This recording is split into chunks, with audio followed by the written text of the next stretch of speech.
तोहरे नयनवा में बस गई लबानी।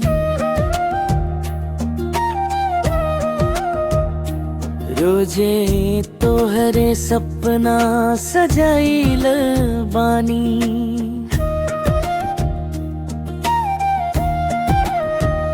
जब से मिल लो हो सजनी हमार,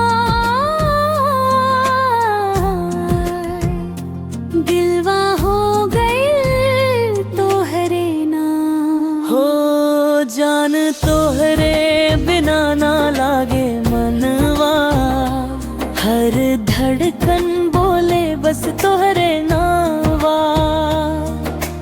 तोहरे बिना ना लागे मनवा, साथी रही इस जन्म जन्म के बाद।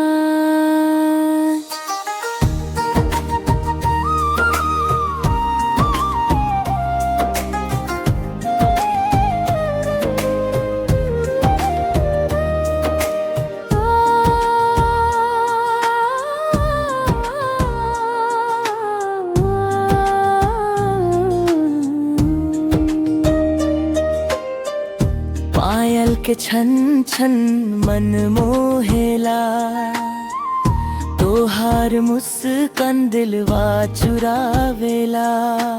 रंग भरल बा प्यार के कहानी, तू ही हमर रानी हम तेरा दीवानी।